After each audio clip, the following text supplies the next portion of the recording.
aquel tiempo Pedro se acercó a Jesús y le preguntó: Si mi hermano me ofende, ¿cuántas veces tengo que perdonarlo?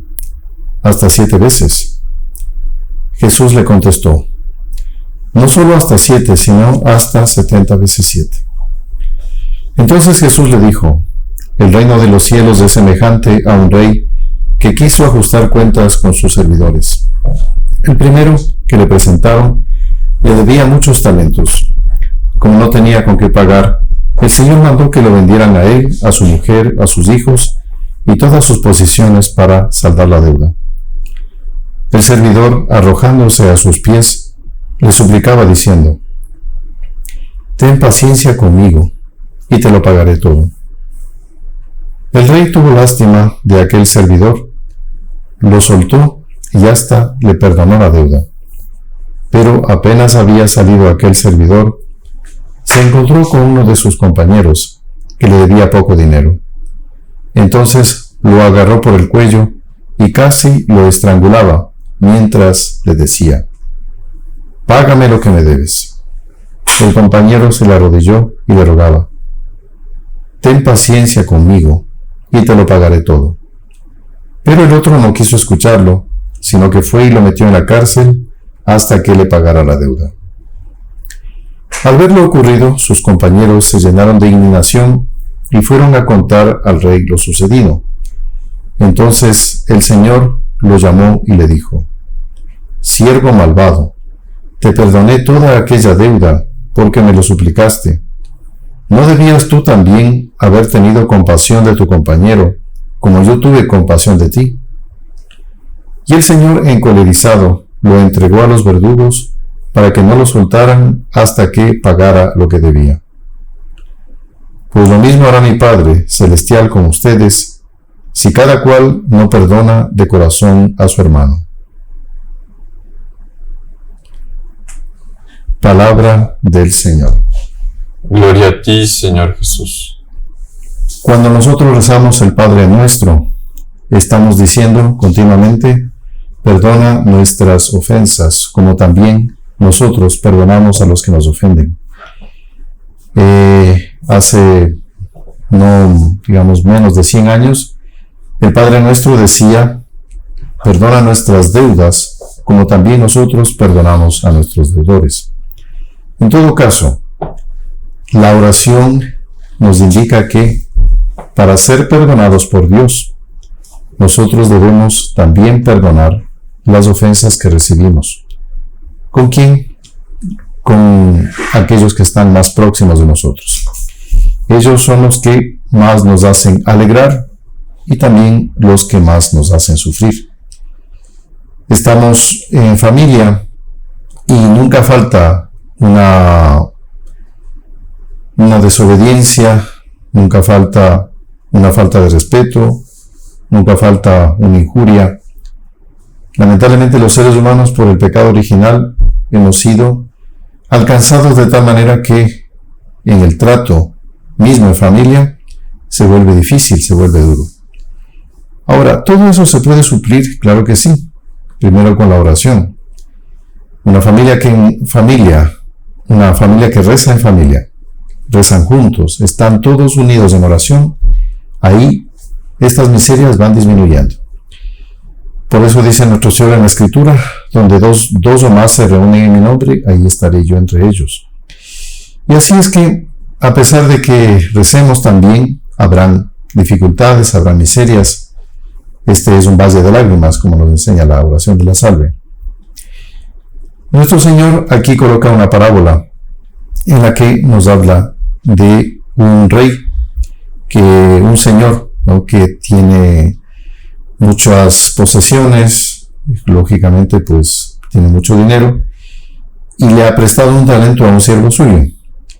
El talento era una unidad de medida monetaria que equivalía a 6,000 monedas de plata.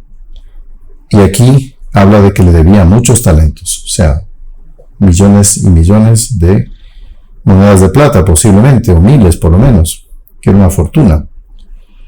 Entonces, el Señor le reta para que le pague, el otro le pide perdón, se arroja a sus pies y le dice: ten paciencia, te pagaré todo. Y el rey tuvo lástima. En cambio, aquel deudor que tenía una cuenta con una persona que tal vez era más pobre que él y que le debía muy poco dinero, lo agarró del cuello, dice la escritura, para que le pague. Y el otro también dice la misma frase que este deudor lo dijo ante este señor al cual le debía mucho dinero: ten paciencia conmigo y te lo pagaré todo. La misma frase, solo que en un caso el rey, el señor, pues con mucha magnanimidad le perdona, pero el otro le debía poco dinero a este deudor, al deudor del rey. Este hombre lo mete a la cárcel. Los amigos conocidos se indignan y le avisan al rey lo sucedido. Y ahí él hace justicia y lo entrega a los verdugos. Esta parábola nos hace ya enseguida pensar qué es lo que acontece con nosotros, con nuestros pecados. Cuando nosotros nos confesamos de todas aquellas ofensas que cometimos contra un gran Señor, Dios Todopoderoso. Es una deuda que no se puede pagar. Es una deuda infinita. Cuando hemos cometido pecado mortal, somos acreedores de la condenación eterna. Hemos ofendido a Dios gravísimamente. Y cuando uno, que es el ofensor, pide perdón, Dios le perdona todo. Esa deuda infinita, cuando el sacerdote nos absuelve de los pecados, queda enteramente redimida, queda pagada. ¿Por qué? Por pura misericordia de este Señor, del Rey, que es Dios nuestro Padre. Y esa es la deuda que nosotros tenemos que ir pagando durante toda la vida. Infelizmente somos débiles, caemos, tenemos que levantarnos, y continuamente este Rey nos va perdonando. Este Rey tiene compasión, tiene un corazón que es el corazón de Jesús, que está continuamente teniendo pena de los pecadores. Ahora, cuando nosotros recibimos ofensas, y hablemos aquí del más próximo, del prójimo, del que está más cerca de mí, y se arrepiente, pide perdón, yo tengo obligación de perdonarle. Solo que hay personas que son tan resentidas que mientras más el ofensor le pide perdón, más el otro se enorgullece, queda soberbio. Se queda así como una especie de Dios, ¿no? En el fondo es eso, que él sí no perdona, porque es Dios, claro. Solo que esa idea de Dios que él tiene todavía está medio difusa, pero él se cree el Redentor, el alfa y omega de todas las cosas.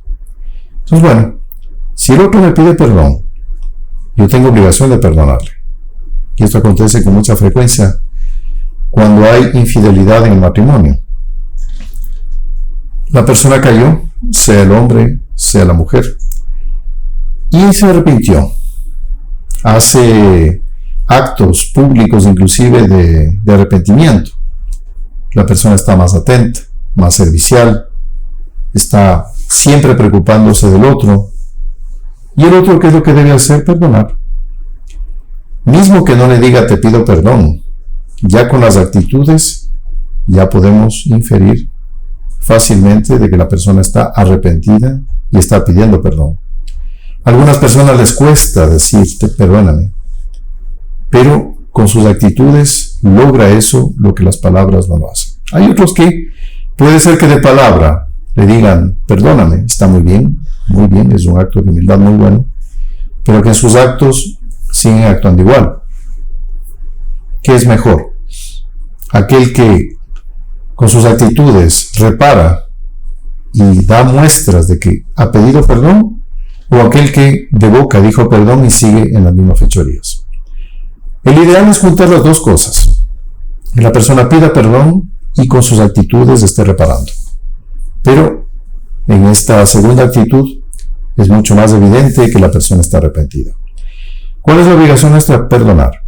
Y fíjense que no hay que confundir también que el pecador que no se arrepiente también hay que perdonarle.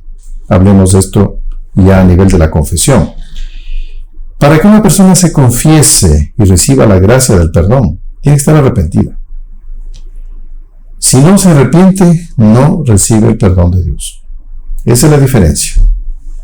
El pecador arrepentido suplica, le duele, pide perdón, fantástico, seas perdonado. Pero el que vive en la vida de pecado, vive ofendiendo a Dios y no se arrepiente, ese no recibe el perdón de Dios. No porque Dios no le quiera perdonar, sino porque él no quiere arrepentirse. Él no quiere reconocer su maldad. Ahí es otro problema. Pero aquí el Evangelio nos habla de ese pecador arrepentido. Así que pidamos a la Santísima Virgen que nos dé fuerzas de perdonar a aquellos más próximos, los que están más cerca de nosotros, que a la vez que nos hacen sufrir también, pues nos hacen dar alegrías. Puede ser un hijo, una hija, etc. Y también sepamos lo siguiente, de que yo, cuando recibo la ofensa, fácilmente yo también ofendo a los otros. Yo también acabo ofendiendo a los otros. Uno en estas meditaciones como que uno se pone en el centro de la ofensa, ¿no? Yo soy ofendido. Sí, es verdad, no digo que no. Pero sobre todo debemos pensar que yo también ofendo y yo también debo ponerme en esta actitud de humildad y de reparación. Alabado sea nuestro Señor Jesucristo. Por siempre sea alabado.